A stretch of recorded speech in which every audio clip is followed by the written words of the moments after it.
Oh, hi, Nicholas. Hello How you there. doing? I'm splendid. Been a long time since we Uh, last chatted. Holy shit. It's been a wild few weeks. I'm alive. I know we weren't here last week to deliver you wonderful, awesome comic book news, but Doc is back, baby! Ladies and gentlemen, boys and girls, listeners of all ages, the Dork Shared Gooniverse and Geeks Worldwide Radio proudly, and I mean proudly, presents to you the greatest podcasting team in the world. He's the Fry Guy, Nick Friar. I'm the somewhat healthy backcracker, Dr. Joe, and together we are the TLDR Comic Book Club, baby! Nicholas, how's it going?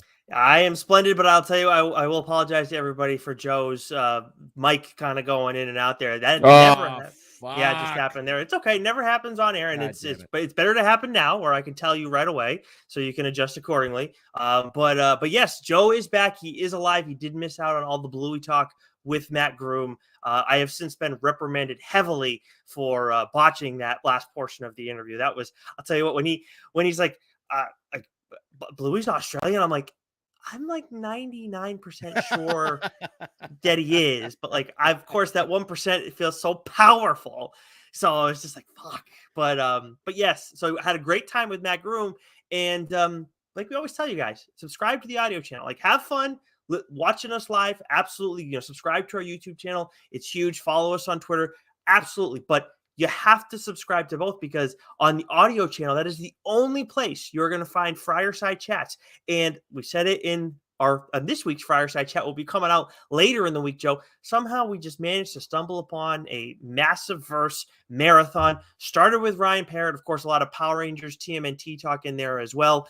Then we had Matt Groom on, and then Kyle Higgins returned to the show, and we got to talk to him about Supermassive, and we got spoiler heavy in that one, which is great. Glad we were able to do that after not being able to do it with Matt Groom.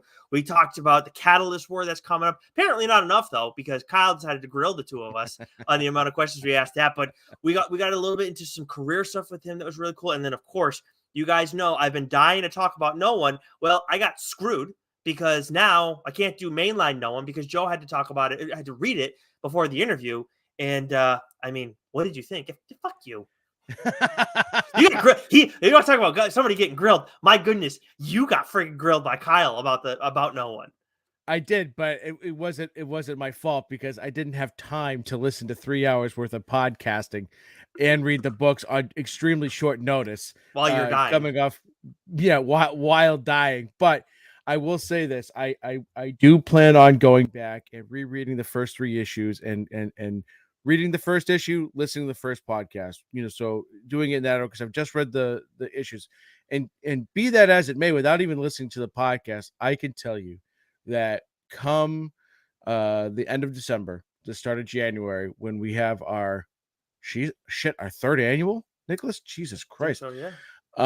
This will be No One will be up there for contention for book of the year. It is absolutely stellar. It is part of the Massiverse, but it does have a different vibe. It does have a different tone to it, where it thrives is in this this crime world. You're trying to unlock this mystery, and it's got that true crime serial podcast type feel to it. And that's just reading the book. I haven't even listened to the podcast, but I've got a feeling that's how the podcast is set up, right? It's in that sort of serial type format. So absolutely fucking excellent. And if you haven't read any other Massiverse stuff, you don't need to. This is a self-contained thing, and it's excellent, and that's how they've set up all their books. So I was planning on talking about No One a little bit later, but I'll just we'll do it now.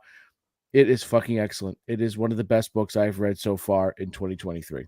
1,000%. And I think too, we need to, what we did last year, I think we've been refining the annual year by year since we started doing it. And last year we had best new series, and then I think it was best ongoing series. But then you look at the awards for the Eisners.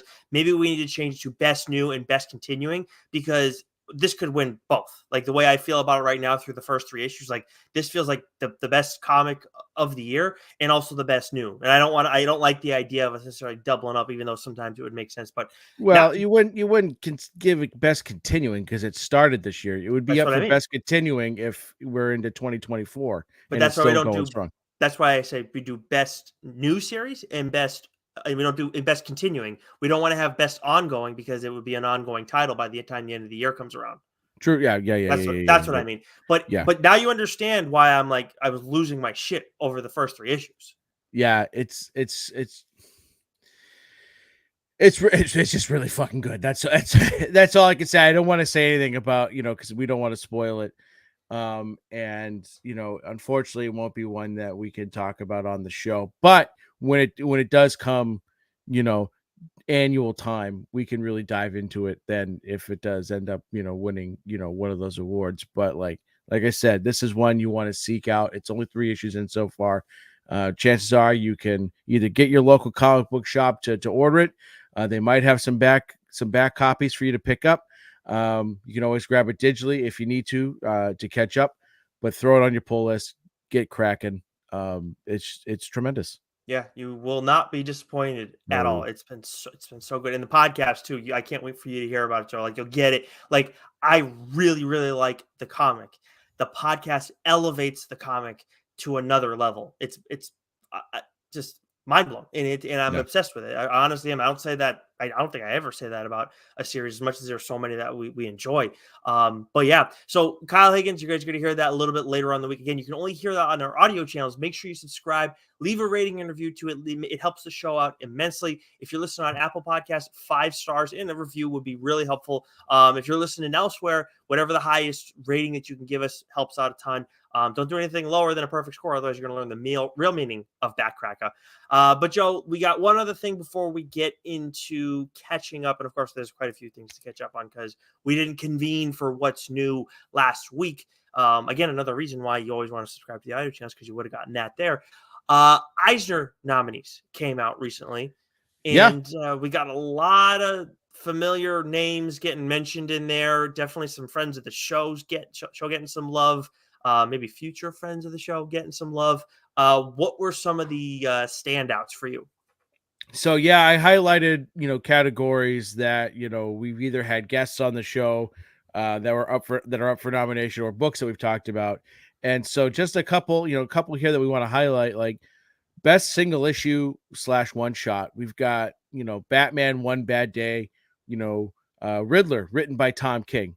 What have I said about Tom King? As long as he's not writing Batman specifically, then you're good to go. And so this is for his Riddler book. And the one thing that I've noticed is that we've got One Bad Day, like the single issue that's being nominated, and then we also have Batman One Bad Day being nominated for a best limited series. And I know that you and I have just kind of like, we haven't really been in on it.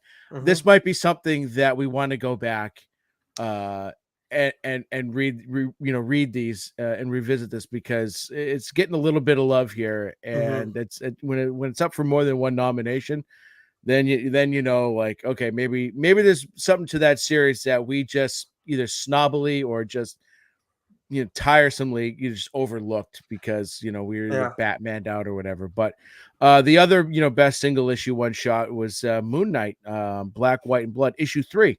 Yeah. So I haven't been reading that series. I know you have. So was there anything about that particular issue? I actually don't recall seeing the 3rd issue. I remember reading the first one and being like, okay, like it was like no, that was the Darth Vader one. That was a little disappointing. So yeah, I know. With Moon Knight, I'm behind on all things Moon Knight, quite honestly. But back to the Batman One Bad Day stuff. Tom Taylor had an issue in that too. Yeah. So like this is one that we've talked about and be like, yeah, it sounds interesting, but we just haven't done it. I think there's been a level of like we do read some DC stuff, but it's like I think ever since we did that like event for Future State, it like it's been a while like since we've kind of fully recovered from that. There's also some Batman fatigue too, because I'm reading Chip's Batman, I'm reading Detective Comics, and you can't read everything Batman. You can't. But speaking of that, right? Best continuing series. Man, you want to. This is a real murderer's row of titles here. We've got Daredevil from Chip and Chichetto. Department of Truth, James Tynan and Martin Simmons. Philadelphia. Again, if this doesn't win, best continuing series, I'm gonna effing lose it. Yeah. Nice House on the Lake, Tynan and Alvaro Martinez Bueno. Nightwing, Tom Taylor and Bruno Redondo. Et al. Right, there's a number of artists there. And then She-Hulk, written by Rainbow Rowell. So that's a real murder's row, and I really, really hope that Philadelphia wins. Yeah, so do I. I mean, holy shit, what an amazing arc that they put together. We've talked about it a ton. If you guys haven't listened to that Friar side chat already, we had a blast. It was actually it turned into the roast of Jason Sean Alexander, which I was not expecting at all. But yeah, so like any one of those is deserving, but Philadelphia should win it. Like there's no doubt in my mind. That was mind blowing how much I enjoyed that series. This arc of the series, which was already a great series, but yeah, man, it was the ending too, of course, was just something else. But I won't. But you can't keep be mad at any of them. They're all deserving winners. But I'm just really rooting for Rodney and Jason Sean Alexander there. Me too. I'm not going to tell Chip at all if we ever have him on again that you weren't rooting for him, because that would. Well, if you take a look at the notes, I've got stars next to Philadelphia, and I wrote Daredevil, my Chip / Chichetto. So, it's only one winner. There's only one winner. I know. You're not pulling for him, so he's going to be heartbroken. We do need some more. You know what? Actually, when I was thinking back on the Kyle interview, like right afterwards, because whenever we do interviews, I'd like to integrate sound bites to our intro and our outro if I can. I think right now we have Chip, we have Scott Snyder, and we have Kieran Gillen. I feel like there's another one that I'm missing, and I'm going to be really pissed if I forgot somebody. But I know we have those three. I would love to add, I think there's some stuff from Kyle where he was like, with you, like, I think that there's something that we can throw in the mix there that came out pretty good. So, but we'll see. I have to listen back, make sure the audio sounds good. We didn't step on anything. But anyways, let's see. So best limited series is the one for me. That's the biggest deal. I know Human Target was when you were reading. Of course, you talked about Batman One Bad Day, but man, I want to see Animal Castle win this so bad. Like I want that so bad, man. Like it was a great series. I'm so excited that we got the second volume of that ongoing right now over at Ablaze, which is a company we don't talk about a ton, but Animal Castle, very deserving of being in this conversation. It's awesome stuff, and I can't wait for the next issue of that series. But a lot of other ones a lot of other titles that we're familiar with that are getting some love. I mean, Do a Powerbomb, you talked about that was best publication for teens, best new series, Public Domain, which we both love from your Chip, not my Chip. Love Everlasting, which was in there. I was a little surprised by that, but okay. And then I Hate This Place. So good. And you're surprised by it being up for best humor publication? Yeah, that's a horror book first and foremost. I mean, I know it's got a good deal of humor in it, but that's a horror book first and foremost, I think. Yeah. That's where I would place it. But hey, get it in there any way you know how. And it better fucking win, because that book is excellent. Yep. And then lastly, right? So you threw me under the bus with Chip. I'm going to make up for it right here, because we have best writer, right? We got Tom King, Mark Russell, James Tynan, Grace Ellis, and Chip Zdarsky, right? So bolded, underlined, my Chip. Give him best writer, right? Give Rodney best continuing series, and everyone wins. There we go. I'm happy with that. But if we do have James Tynan on, I'm going to tell him that you adamantly rooted against him to win best writer in 2023. He won last year, man. He's got his Eisner, right? It doesn't mean I won't spin it. So does a Chip, but If there's one thing I learned from our Kyle Higgins interview, I can't defend you all the time. Sometimes I just gotta throw you under the bus. Yeah, it happens. I tried. I honestly tried. I was gonna rip a Cronenworth, jab at you last night too. But, I'm surprised you didn't. Quite honestly, brought up that he went to Iowa, and I was like, oh, okay. So yeah, I was very much thrown by that. Anywho. But one other note that you wanted to touch on too, with from our buddy John Lees. Yeah. So you and I, we both have received our Kickstarter, sync campaign books. Awesome haul. And I just I read that there's more sync coming, right? So, this is something everyone should be reading. All horror fans should be reading. 1,000%. And I am pumped and jacked. I knew we were getting more, but I think Mm, it was officially announced that we're getting yeah. more. So Yeah, let's we fucking go, knew. baby. We knew in some capacity. He might even said it on the show with us, or maybe Yeah, he said it like afterwards. I can't remember, but yeah, it's awesome. I mean, it's must read stuff, and I would love to see it turned into a show or a movie. Like we talk about that all the time on here. It's not necessarily something I always personally need to have. I always want to see it happen for creators because that usually means a big payday for them. So always want something like that to happen with a unless it's series that Marvel. like right. Sure. Like they get something, but not quite as much, right? Whatever. But with their creator owned stuff, especially, this is one of those series where like I really, really would like to see this either turn into a show, a limited series show for streaming, or a movie. Like and I feel like show or limited series show makes more sense than a 100%. movie. But 100%. man, that would be so freaking cool. I don't know if you'd be able to watch that though, Joe, quite honestly. During the day, you know. But yes, Awesome stuff. that would be absolutely tremendous. So, with all of that, all the news, all the goods, let's get to some books, baby. That's what we are here And for. let's get you started with catching up. What did you catch up on? Okay, so obviously last week we had a few books that we read. Just one I did want to note: Vanish issue 7 just continues to be a Oh, knockout yeah. series. I'm very excited to see how this is all going to wrap up, but not necessarily qualified under catching up for me. But I did want to touch on that. Limitation, written by a friend of the show, Colin Bunn. That is his Oni Press limited series. So it's 3 issues and it's 48 pages a piece. I've had that book, that cover, which is a pretty disturbing cover, Yeah. sitting out waiting to be read for a little while, just like staring me in the freaking face. And I read it and I was like, whoa, this is weird. This is trippy. And Colin does a good job of getting weird and scary at the same time. Like he knows how to find that balance really well. And that's what Limitation is, the first issue. I don't know when the second one's coming up, but I'm definitely going to be checking this out. Again, 3 issue limited series from Oni Press. Something you're probably going to want put on your pull list because I don't know how many shops are carrying everything Oni. As much as Colin does have a pretty good track record with Oni.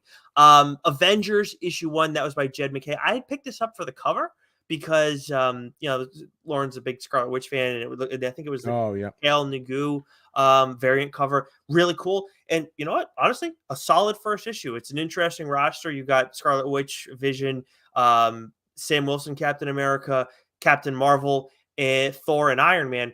Solid first issue talking about putting the team together and everything. Black Panther as well. My God. So yeah, I like that. Then Nottingham, which is a Black Cave series, which we don't talk about Black Cave ever on this show. That's a series that's been on my radar for a long time. I just never gave it a look. I will be talking about that on the show. I crushed both the 2 collected edition volumes of that this weekend. It was really, really freaking good. So I can't wait to dig into that. But the other book that I'm most excited about catching up, Black Tape issue 4, didn't get to talk about it because obviously we were, yeah. Can't go there, Joe. Can't go there yet. We don't want to jinx anything. Just like Facts. so, Facts. but I'll tell you what, from start to finish has been an awesome series. Exactly what we wanted to be. We got like this like demonic story going on, rock and roll. There's always like that kind of like that crossover bit with those two. This is the final issue of that. And tell you what, like the majority of the ending is what is what sticks with me. But as I was kind of looking back over that last couple pages, I was like, wait a second. That's right. I forgot about this like weird ass twist that we have at the end here. That like that Panoj just leaves you with like, wait, what the fuck happened? So like I would love to get a chance to talk to him and kind of dig into that a little bit more and see if there's anything. But maybe someday. But crazy shit from Dalibor Taich as well. I mean, he does like just violence is like his forte. And man, like the actual like last few pages were wild, but everything going on, like the main part of the ending was vicious, was violent, and yeah, like I'm thinking back on some of the stuff that's happened. It's like, yeah, it's pretty fucked up, but it was appropriate ending. And definitely excited for you to get a chance to read this series at some point, Joe. So there's been the last several AWA series that have come out. I mean, it's just been, I mean, generally speaking, like I said before, they're all pretty much home runs. Mm. But between this, I don't know if you've read Absolution yet, but you read Sacrament and some of the other ones. How it's right, it's got to be right up there, I Yeah. imagine, right, with all Yes. those and Yeah. tone and storytelling and all that. Yeah, and this is one too when yeah, like I mean, AWA gets dark in general, but some of this recent stuff has actually felt a little bit darker, even for them. But yeah, like and this is something too. Like again, we don't encourage trade waiting on this show, but for those of you that do subscribe to that, you'll crush this in one sitting. Like this series, Yeah, it's that good. It's a very easy like read. And it's like it's just one thing after the next, and it's just like fucked up yeah, shit, man. And yeah. it feels Can't like wait. it feels real. That's the one of the best parts about this series too. Yeah, yeah. I can't wait. I can't wait to read it. I'm pumped and jacked. Nice. Yeah. Well. Yeah. Hey, that's a conversation for another day to get into that more. But what have you been catching up on? So again, I was sick as shit last week. Didn't do a Mm, ton of reading, but as I mentioned earlier, caught up on No One, the first three issues. Caught up on TMNT, Usagi Yojimbo issue 3. Read Vanish, read all the books from last week. But one of the books I caught up on was Ambassadors by Mark Millar. mm, Issues 4 and 5. I'd had those just kind of sitting there waiting, and I can't wait to talk about this book on the show. It is excellent. I know that you have predominantly been the Mark Millar guy, on this hmm show, and every time you've talked about one of his books, I've wanted to go back and read them, and I've done that a few times. I did a couple Mark Millar books, I think, for trades, and so this was a no brainer for me to pick up and start reading. And this has been an excellent series so far. And I'll get into a little bit more when I talk about it on the show, but essentially what you have going on is you have, this person,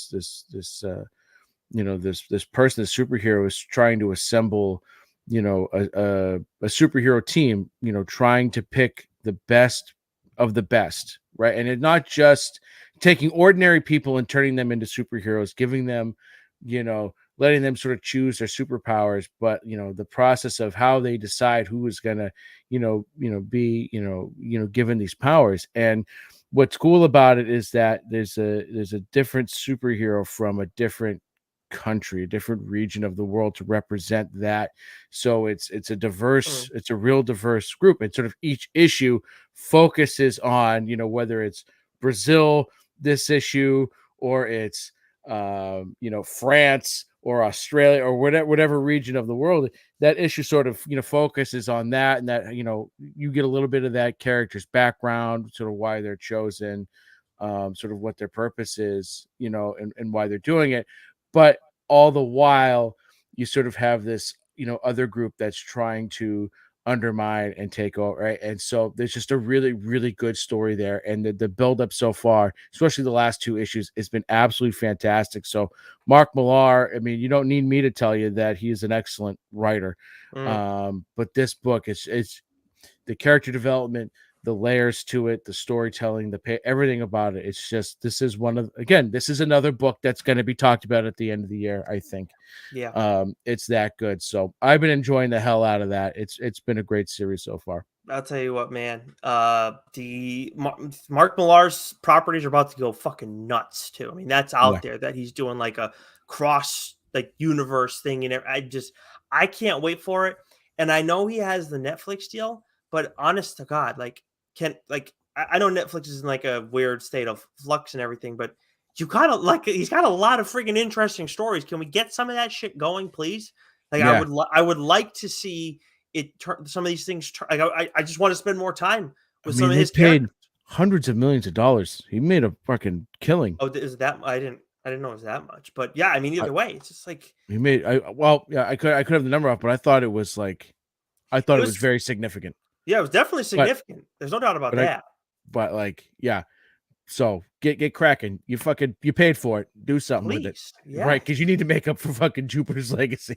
Yeah, I mean, that was a series that You deserved did that. better. You did that dude dirty with that. Yep. That's You for did them damn dirty sure. with that one. Give me some like you want to get into maybe the animated game a little bit more. Like they have anime on there and they've had Yeah. success. Like let's I'm not saying do anime with Millar stuff, but like you can get some quality animated shit on there, some 2D animation, and people are open to it. Look at Invincible. And you Yeah. have other stuff that like is of very high quality from Millar. So hopefully we get that at some point soon, but I'm not gonna hold my breath. Anything else for you for catching up? No, that was it. I mean, I'm sure there were some books from last week that I wanted to talk about. Sure. King Spawn was excellent, right? Some books like that. Yeah.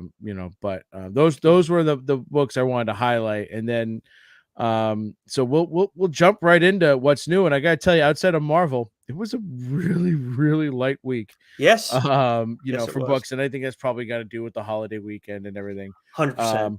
Oh, one other thing we didn't mention in the news, and this is fairly significant, is that a few years ago, right? Diamond was the main distributor for all the comics, Mhm. and then some other company, right? DC has moved to Lunar, right? There's some other Yeah, there's been a lot of right, change. other distributors now, like DC Book moved to Lunar. Then they now come out. Their books are now released on Tuesdays. Image has now inked a deal starting in September to be distributed by Lunar. So that's going to be it's going to have major impacts. I don't think Diamond has any real significant, um, comic I studios. missed this. I missed this news. Holy crap, that's huge. Huge. So, Yeah, jeez. this, I don't know if, we're going to start getting Image books on Tuesdays like we are with DC, but that's massive. That's a major hit to Diamond. Yeah, oh my Um, god. I mean, an and it Image was, and who puts yeah, out other than Marvel, who puts out more than Image?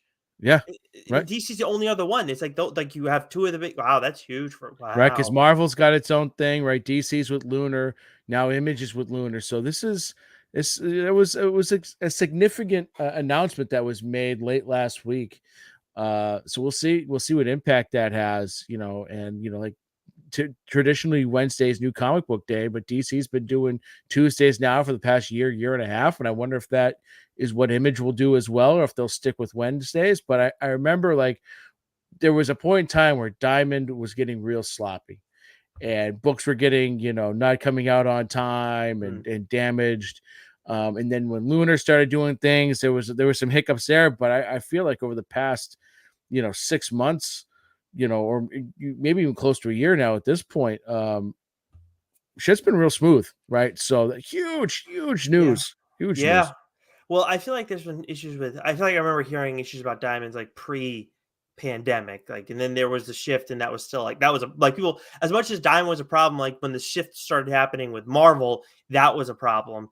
Yep. But now to see them like to see Image falling over there like that there's that's very very significant. That is wow, that's crazy. Yeah. That's So I wanted to mention that because I forgot about that. But yeah, good job. now that we got that out there, baby.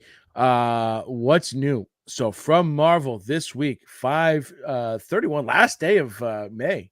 Mm, We have the Amazing Spider-Man issue 26, Deadpool issue 7, Carnage issue 13, Doctor Strange issue 3, Captain America, excuse me. Holy smokes, Symbol of Truth issue 13, Star Wars Dr. Aphra issue 32, Venom Lethal Protector 2 issue 3, Edge of the Spider-Verse issue 2, X-23 Deadly Regenesis issue 3, Betsy Braddock Captain Britain issue 4, Spider-Man 2099 Dark Genesis issue 5, Alien issue 2, Silver Surfer Ghost Light issue 4. We have Avengers Beyond issue 3. We have Clobbering Time issue 3. And then Star Wars Sana Staros issue 4, and then to round out Marvel for the week, Nicholas, we had the conclusion to a series that we have been absolutely praising and loving and digging, and that is Punisher issue 12. yeah. And this story has, for the past year, just really taken a wild ride and taken Punisher to a whole new level. And its incorporation with Daredevil there for a while when they were coinciding with each other, and then all the stuff recently with Maria and the Avengers. This I think was a very fitting end to what has been a very excellent and emotionally impactful story. Yeah, it really has, and this is a character too who has been in a weird state for a little while, for various reasons. And like on top of this being a great end to this series, I think Jason Aaron like writing a letter to the reader Yes. at the end of this all, I really appreciated that. I thought that was really like well done, and like the way he landed this plane, man, like it's perfect. Like it really Yeah. was. This was a great series from start to finish. Going with the dual artist team was really cool. I thought they utilized that. I thought Jason utilized that really well. Of course, that's Jesus Saiz and Paul Azteca. Man, like it's must read stuff if you are a Punisher fan. Jason Aaron did an outstanding job of this series. Really did the character justice. Violent, nonstop violence, and honestly, not just the Punisher. The entire series was Mm. very unforgiving. Yeah. It really was. And like I said, it like, you know, Frank Castle doesn't have many redeeming qualities to him. But there are times throughout this series where you feel for him, even though Yeah. a lot of the stuff that he does is he's a fucked up dude, right? Mhm. And but the viewpoints that you get, from Maria's point of view for him, and then sort of how that whole all comes together at the end, and just everything about it, and just the way it ends. Like I said, it was an action packed ride, and it was an emotional ride, Mm. start to finish, and it really did, I think, to me, elevate the Punisher character from just being a one note Yeah. kind of character, right? And you talked about the art, right? Like you had those two art styles, one that was sort of present and then one that was more flashback, that dealt with, sort of Maria talking about, the early days, and then also, Frank sort of talking about his, early days as well. It was just excellent all around. And I know there was a lot of uproar about, the change in the symbol, um, but it makes sense for this story, and I 100%. would say get the fuck over it. It's just, the story's fucking awesome. Like, Yeah. Yeah. It also read it. looks cool. Like Yeah, like if it looks cool, usually I'm not gonna give a shit. right. But I'll tell you what too, with like you brought up the Maria stuff, like it was they enriched this character's history so much because we've always just Mm, had Frank talking yeah. about his history. And like, yeah, maybe you have people who he runs into over the years that he knew, but like family stuff, it's just Frank. And we got a lot of dirt on that relationship in this series. It was a very, very interesting experience, especially in that regard. So there's a lot to this series. And I'll tell you what we talk about. Like, obviously, this is 12 issues and not just a one arc story. But when we talk about things you can read in one sitting, I do think this is like interesting enough that you can read in one sitting. But at the same time, it's a lot. There's a lot to take in, a lot to process. This is one that like I can see people like. I think it's. I'm assuming it's 2 collected editions. You're going to want to take your time reading this. Like maybe I'm not saying like it couldn't go beyond a weekend, but like it's not going to be. I don't think it's just going to be like one day you're going to sit down for a few hours and then boom, you're done with this. Yeah, yeah, there's a lot to take in for sure, and that's not a knock on it at all, No, This is it, that's the thing too. A lot of the, trades we talk about on here are 4 or 5 issue stories, period. So it's a lot easier to fly through something like that, sure. than it is, whether it's 12 or 18 or 20 plus, but just excellent all around. Yeah, awesome, awesome series. Yeah, I mean, I know we've talked about doing stuff full length, like on books that we've both read. This is one. I don't know if we're gonna do that now because we just did so much on it, but this is like one of those books that would deserve that kind of treatment. But that's a conversation for off air. But let's get to DC. So we got Power Girl Special issue 1 this week, DC Pride 2023 issue 1, Suicide Squad Kill Arkham Asylum issue 1, and this is actually the book that is tied into the video game that's been delayed infinitely. So that's I might check this out, but like the whole issue with that is another thing. And then Detective Comics 1072, which you've been reading. Yeah, excellent. Rom V is like, we talk about this all the time. This is a character, this is a story that he's got just absolute, he's killing it. He's absolutely killing it. It's got a very operatic theme and motif to it, which I think fits Batman in Gotham City very well. So this is, his run on Detective Comics so far has been absolutely excellent. Yeah, it's really cool. Like, and I actually listened to him doing an interview elsewhere, and he was like the whole thing, the operatic thing, like that's like what is supposed to be going on here. So it's kind of like Yeah. here and executed is cool. Now, there's not a whole lot from everybody else other than, of course, who you would expect in all this. So I'll fly us through these other ones real quick, Joe, before we get to our final publish, where we have a few to dig into. From Boom, we got the deluxe hardcover of Faithless. Dark Horse, we got Star Wars: The High Republic Adventures, issue 5. Wow, jeez, I was Nailed like, it. what did I get myself into as I'm reading that? Swartha. Yeah. From IDW, TMNT Saturday Morning Adventures continued, issue 1, which Swaggins reads. Yes, and I got a beef with this. Oh no. Right. Teenage Mutant Ninja Turtles Saturday Morning Adventures continued, issue 1. Just keep it going. Go to issue 5. Right? The first Saturday Morning Adventures was just issues 1 through 4.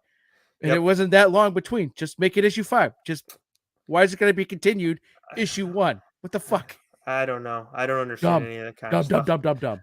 The Rocketeer issue 1, Catfight issue 1, Star Trek Annual issue 1. Then from Vault, we got Barbaric Hell to Pay issue 4, of course, a series that I've been loving.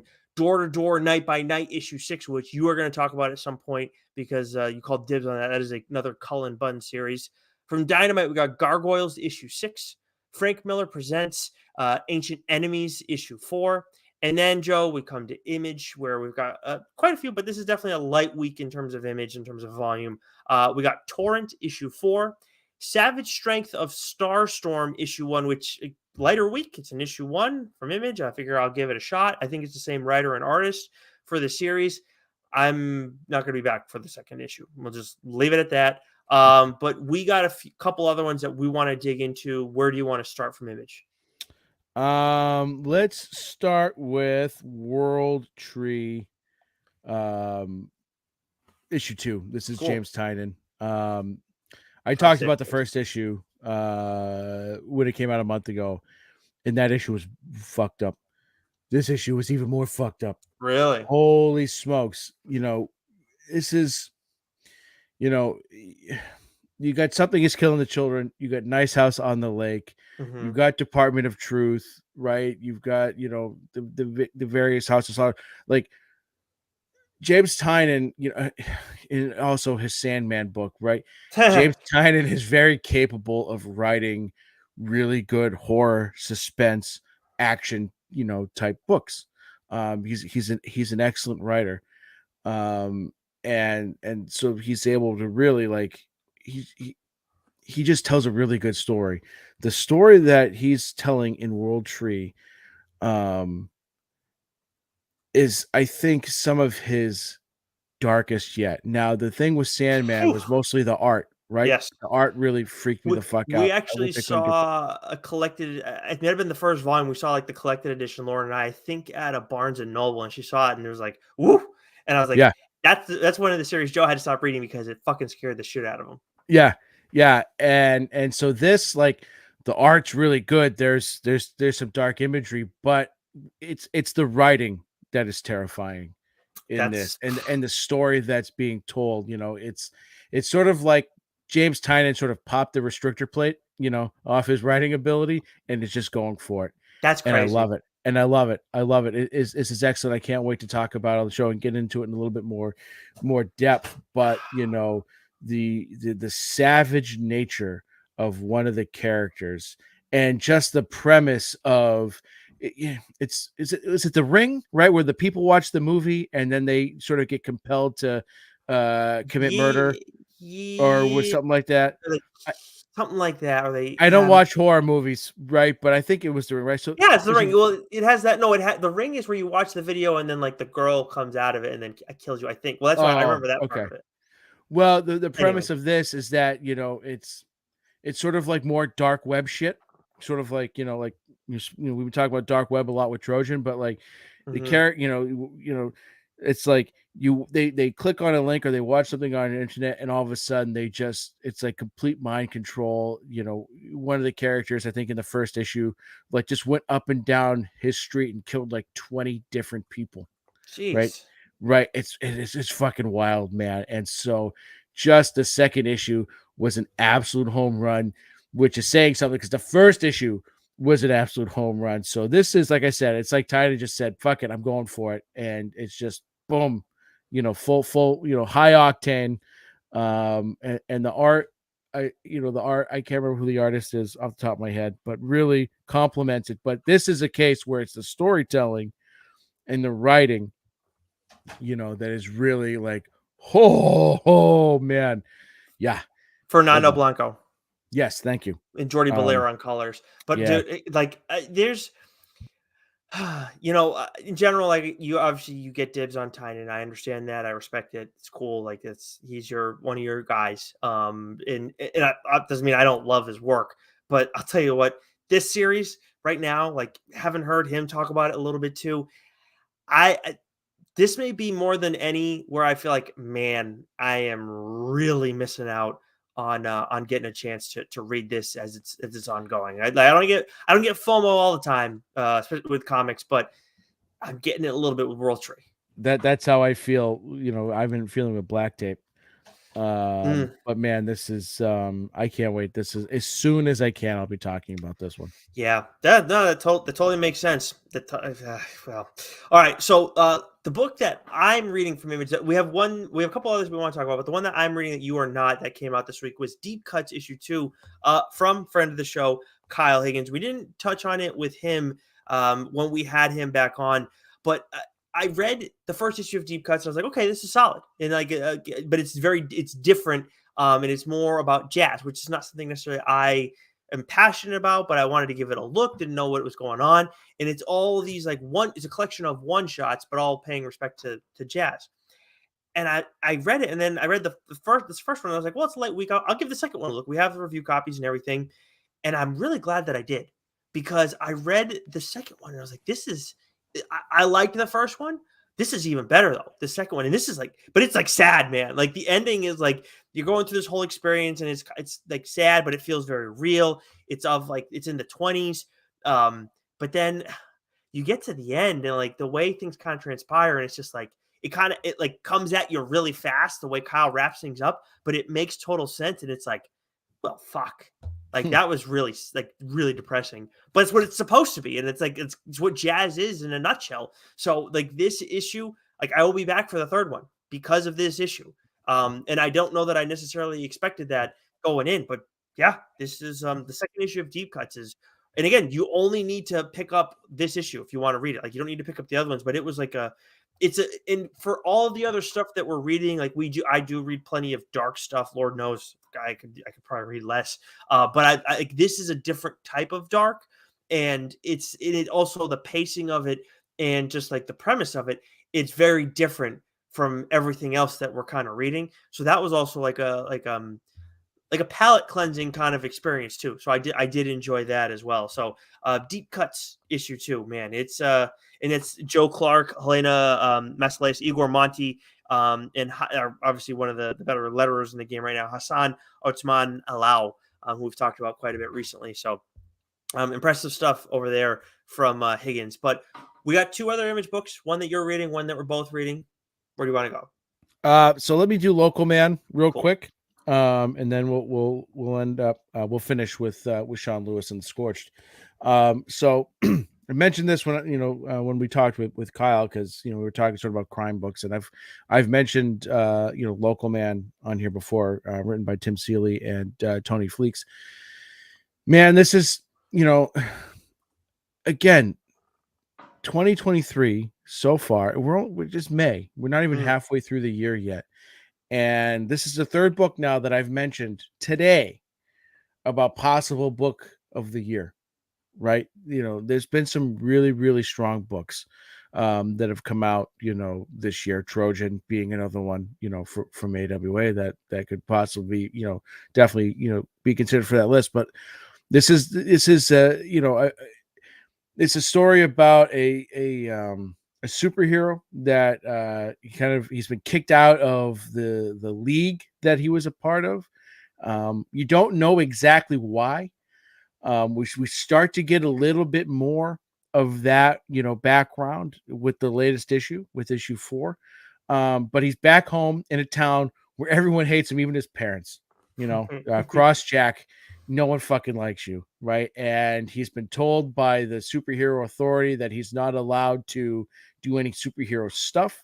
And while he's back home, superheroes and supervillains are sort of being systematically killed, and he just happens to be, at on or around the scene of the crime at every one of these. So but he decides to figure, he's trying to redeem himself. He's trying to figure out what's going on, right? And he's trying to investigate it, but he's told he's not allowed to. He's not allowed to use his superpowers. He's not allowed to do anything. Like, he's just pretty much like, just go home, keep your fucking head down, and don't do anything. But he can't, right? It's not in his nature. And we got this in the last issue, the title of the book, Local Man, because he was wearing a ski mask and he happened to save someone, and it was in the paper, Local Man saves blah, blah, blah, blah, blah, blah, right?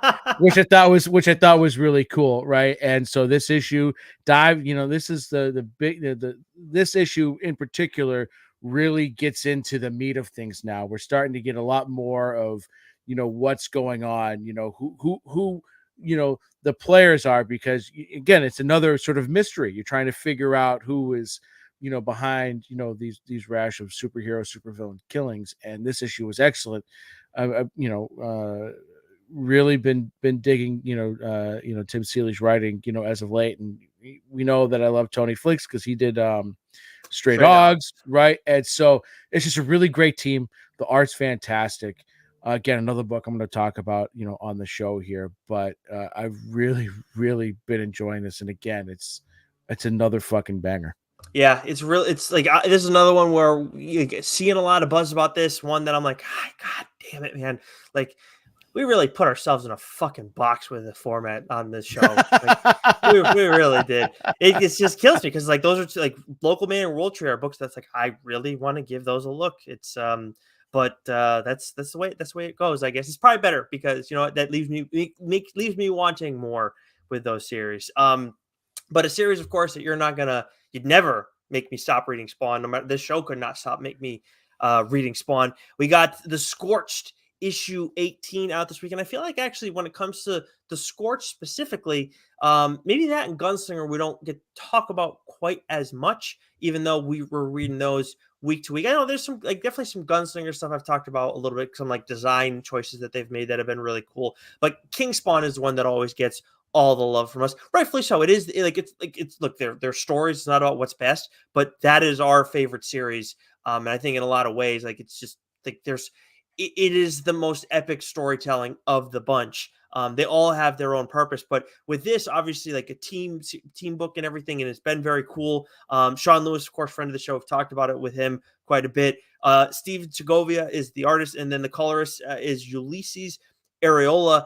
And I'll tell you what, man, the way the colors pop in this issue, especially, I mean, that can be said about this entire series because it really goes well with Segovia's art, particularly with Monolith though. Oh yes, that dude is I mean, obviously he's a beast, but his shit when you get him with a little bit of extra flair, I guess, to his look, he can get grizzly and everything, and that's cool, but with a little extra flair, I really, really like that for him, maybe more than anybody. And he's not the character who's design is my favorite of all these Spawn characters in this story. Not that I don't like it, it's just not my favorite, but I really like this issue a lot for him. But I also got to say I have a bone to pick with Sean, because one of my the character who I'm most excited about when it comes to Squarts, in a bit of an interesting situation, without getting into spoilers. And I just want to say, the fuck, Sean? Yeah, they're in a pickle. They're in a real pickle. Very excited to see how they get out of this, though. Yeah, it was a great issue. Both The Scorched and Gunslinger Spawn have both been books that have really picked up steam over the last several issues. The current arcs that they're in have been really good, and Segovia's art on this, I put it up there with Javi, what he's doing on King Spawn. It's just been excellent. And you talked about Monolith. I love, we got some medieval Spawn, but I'm I'm not as familiar with all of the Hellspawn as you Sure. might be, but I've really come to appreciate Redeemer Spawn. Just Redeemer, not a Spawn. There you go. Redeemer, right? Throughout this arc, his look and everything, it's been fantastic. Yeah, does have a very cool look. I tend to agree. Yeah, I thought about buying like a Redeemer figure but he's like his shit's just he's just massive. I mean, It's massive, but the look, the aesthetic, it's clean. yeah. Everything, all the art, and this is clean as hell. Yeah, Um, that's something about but the series too. Like when you look at this versus King Spawn, you got Sean writing them both, but the art styles have very, very different vibes. And like, and like honestly, that's important. And you're looking at this; it's a team book. Like it should have a little bit more of that clean feel. Whereas Javi, like very refined in his work, but like in his own right, like but he has like a nastiness to what he does, and that fits. yeah, That's what you want from that book. The way Sean's 100%. writing it. So yeah, like this like the Spawn stuff, it all kind of ties in a little bit more than like versus when you look at Radiant Black. As much as maybe you can go and read one title and just read that one title, but like fun stuff across Spawn's universe as well too, with Yeah, these 3 new titles that we've had for a good bit now. But that is going to do it for this extra loaded edition, this double-sized edition of What's New, Joe. Obviously, we got, as we mentioned before, we have the interview with Kyle Higgins dropping later in the week. Make sure you subscribe to our audio channels if you have not already, so you can get that delivered right to your listening device, whether you listen to Apple, Stitcher, Spotify, wherever you listen. 5-star rating and review if you listen on Apple, wherever else you listen, make sure it's the highest rating that you can leave possible. Helps the show out a ton, and please let another comic book reader know, like who helps us out a lot as we try and continue to grow this thing. But until next week, Joe, stay sexy. you know it, baby.